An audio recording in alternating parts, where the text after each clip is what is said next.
तीसरा जो अध्याय, 37वां श्लोक है। तो अर्जुन ने कल पूछा था, अथ केन प्रयुक्तोयम पापम चरति पुरुषः अनिच्छन् अपि वार्ष्णेय बलादिव नियोजिता। ऐसा क्यों लग रहा है कि अंदर से कोई फोर्स काम कर रहा है, हे कृष्ण? किसी व्यक्ति को ऐसा क्यों होता है कि बलपूर्वक वो कुछ गलत काम कर देता है ना चाहते हुए भी? आज का जो श्लोक है, 37वां श्लोक, श्री भगवान वाचा, भगवान श्री कृष्ण अर्जुन को उत्तर दे रहे हैं। काम एषा क्रोध एषा रजो गुण समुद्भवा महाशनो महापाप्मा विद्धिन एनम इह वेरिना। तो translation and purpose by his divine grace AC भक्ति वेदांत स्वामी शिला प्रभुपाद की जय। काम एष क्रोध एष रजो गुण समुद्भवा महाशनो महापाप्मा विद्धि एनम इह वेरिना। The blessed Lord said, it is lust only, Arjun, which is born of contact with the material modes of passion and later transformed into wrath, and which is the all-devouring, sinful enemy of this world. भगवान बताते हैं कि अर्जुन, ये सिर्फ lust है, जो कि इस प्रकृति के 3 गुण होते हैं, सतोगुण, रजोगुण और तमोगुण। उसमें से जो मोड ऑफ पैशन है, रजोगुण जो है, उसके टच में आने से, उसके संपर्क में आने से हमारे अंदर ये लस्ट पैदा होती है। और ये जो लस्ट है, ये मेन रीजन है इस चीज का, जितने भी सिंफुल एक्टिविटीज में कोई आदमी लिप्त होता है। भगवान बताते हैं कि later it transforms into wrath. ये जो लस्ट है, बाद में बहुत ही एंगर, बहुत ही गुस्से के अंदर, रैथ के अंदर परिवर्तित हो जाता है। और वो all devouring sinful enemy of this world. All devouring मतलब जो सब कुछ खा जाता है, डेवावर मतलब सब कुछ खा जाना, है ना, पूरे तरीके से एकदम ही फिनिश कर देता है कोई किसी को, तो उसको डेवावर करना बोलते हैं। सो ऑल डेवावरिंग सिंफुल एनिमी, सबसे खतरनाक दुश्मन है जो सब कुछ खा जाता है इस दुनिया का। और वो दुश्मन क्या है? लस्ट।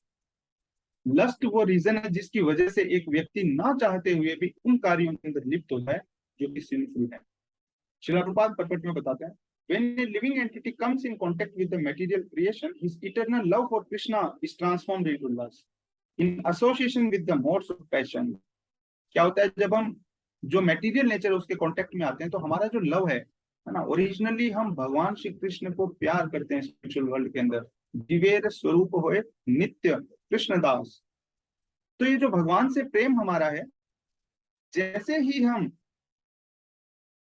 इच्छा और द्वेष की वजह से, इच्छा द्वेष समुत्थेन द्वंद्व मोहेन भारत, इच्छा और द्वेष की वजह से हम जैसे ही इस भौतिक प्रकृति के कांटेक्ट में आते हैं, उसी समय हमारा जो प्यार है ना, हम इस जो भौतिक जगत में कहते रहते हैं ना, एक दूसरे से लड़का लड़की सब एक कहते रहते हैं I love you, I love you, बहुत प्यार करते हैं।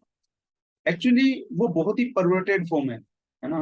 लव का शायद असल में प्यार क्या होता है वो तो हम जानते तक भी नहीं। एक्चुअली हम जानते हैं, बट क्योंकि हमारी जो ओरिजिनल चेतना कवर हुई हुई है, इसलिए हम भूल गए उस चीज को, असली लव क्या है। तो वो जो लव है जिसको हम एक्सपीरियंस कर रहे थे स्पिरिचुअल वर्ल्ड के अंदर, वो लस्ट के अंदर ट्रांसफॉर्म हो जाता है। लव के अंदर बेसिक जो एक हम डिफरेंस देख सकते हैं वो ये है कि लव के अंदर कभी भी खुद को सेटिस्फाई करने की इच्छा नहीं होती है ना। लव का जो मोटिव है वो कभी भी ये नहीं होता है कि मैं खुद को प्रसन्न कर लूं। लव के अंदर सिर्फ और सिर्फ ज्यादा से ज्यादा देने की इच्छा होती है। जिसको बिलव्ड है उसको ज्यादा से ज्यादा प्यार करने की इच्छा होती है।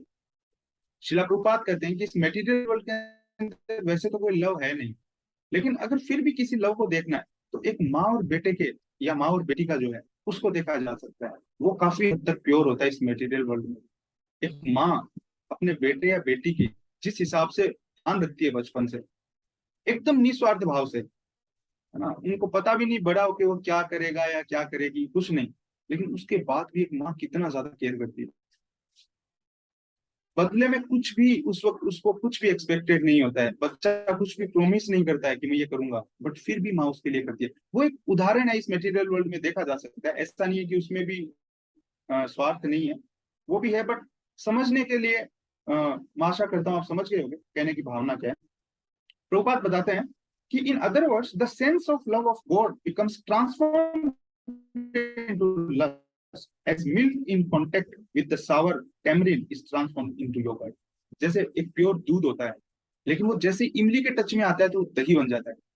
उसी हिसाब से हमारा जो प्यार है वो हमारी इच्छा, द्वेष, उस मेटीरियल नेचर के रजोगुण जो हैं उसके कांटेक्ट में आते ही दूध से दही मतलब लव से लस्ट का फॉर्म ले लेता है। Then again the lust is unsatisfied. और लस्ट का मतलब क्या होता है? अनबोनाफाइड डिजायर, है ना। अगर लस्ट को बेसिकली समझे तो क्या है? अनबोनाफाइड डिजायर। लस्ट कई चीजों की हो सकती है। Lust for money, lust for power, lust for you know carnal desires, lust for opposite sex. Lust कई तरीके की हो सकती है। लस्ट का बेसिक मतलब है अनबोनाफाइड डिजायर, जिस चीज पे आपका राइट नहीं है आप उसको भी एंजॉय करने की सोच रहे हो, वो लस्ट है ना। ये धन मेरा नहीं है, दूसरे को देख के मैं सोच रहा हूँ कि नहीं नहीं ये धन मेरा होना चाहिए, वो लस्ट का फॉर्म है। दूसरे की मतलब शास्त्र बताते हैं कि एक पुरुष जो है अपनी धर्म पत्नी के अलावा जो कोई भी स्त्री है उनको सबको माँ के तौर पे देखना चाहिए। चाणक्य पंडित बताते हैं कि मातृवत परदारेषु पर द्रव्येषु लोष्टवत् आत्मवत सर्वभूतेषु यह पश्यति स पंडिता। दूसरों के धन को जो एक ठेले, एक मिट्टी के ढेले के समान समझता है, जो दूसरों की पराई स्त्री जो है अपनी खुद की धर्म पत्नी को छोड़ के और कोई भी स्त्री है उन सबको माँ के समान समझता है, वो असल में पंडित है। तो अगर वो ये सब नहीं समझता है, दूसरे के धन को भी खुद का समझना चाहता है ना, या रावण की तरह दूसरों की संपत्ति, दूसरों का जो मतलब वाइफ है, दूसरों के जो ऑपोजिट सेक्स है, जिस भी अनबोनाफाइड तरीके से अगर उसको फुलफिल करने की कोशिश करते हैं, वो सब चीजें लस्ट के कैटेगरी में आती है, क्योंकि वो बोनाफाइड नहीं है ना। ईशोपनिषद कहता है कि ईशावासम इदम सर्वम, है ना, तेन त्यक्तेन भुंजिता। ये जितना भी सब कुछ दिख रहा है वो भगवान का उस पर अधिकार है, लेकिन भगवान ने सबको अपने कोटे का दिया हुआ है ना, अपने अधिकार का दिया हुआ है। हम सिर्फ उसको ले सकते हैं, तेन त्यक्तेन भुंजिता।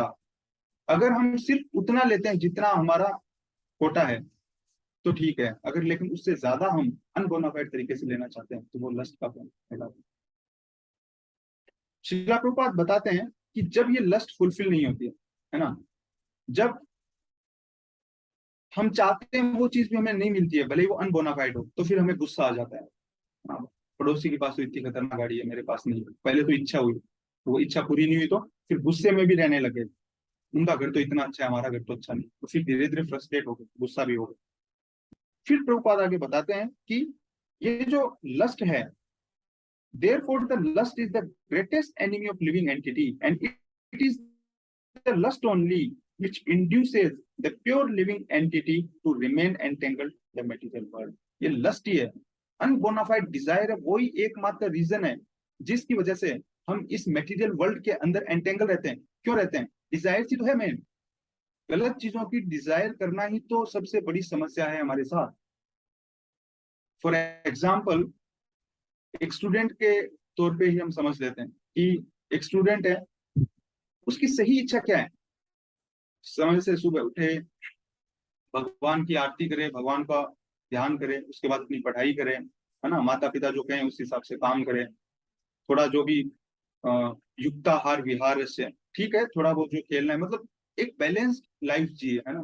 लेकिन होता क्या है?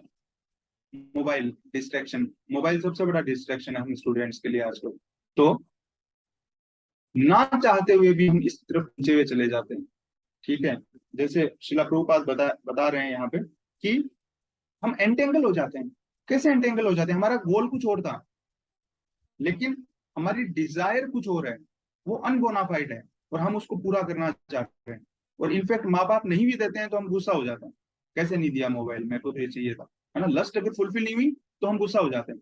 और जब तक हम लस्ट करते रहेंगे, गलत चीजों की डिजायर करते रहेंगे, तब तक तो एंटेंगल रहना ही है ना, क्योंकि तब तक डिजायर बढ़ती जाएंगी। डिजायर कभी कम नहीं होती इस दुनिया के अंदर।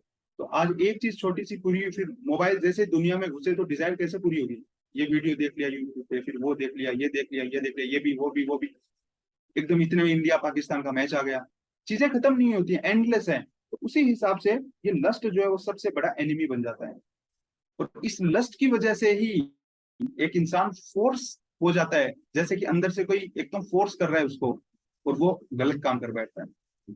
तो आज हमने लस्ट के बारे में जो रीजन है वो देखा, कि किस रीजन की वजह से हम ना चाहते हुए भी चीजों में एंटेंगल हो जाते हैं, ना चाहते हुए भी फोर्सफुली कुछ चीजें कर देते हैं जो हमें नहीं करनी चाहिए। इसके ऊपर हम और आगे आगे चर्चा करेंगे आगे के वीडियोस के अंदर।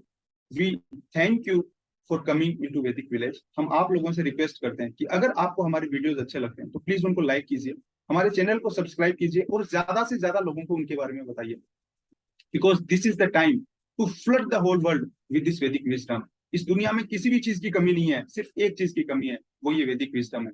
तो हम आप सब लोगों से ये रिक्वेस्ट करते हैं कि आइए हम सब लोग इस वैदिक विजडम को, जो कि भारत की सबसे बड़ी एक धरोहर है, हर एक इंसान तक पहुंचाएं। फ्रेंड्स, हम ये जो Bhagavad Gita as it is है उसका लिंक भी डिस्क्रिप्शन, वीडियो के डिस्क्रिप्शन में डाल देंगे, और हम आपसे रिक्वेस्ट करते हैं कि आप इन वैदिक ग्रंथों को ज्यादा से ज्यादा पढ़िए और उनका फायदा उठाइए। Again thank you for coming into Vedic village. हरे कृष्णा, जय श्रीला प्रभुपाद।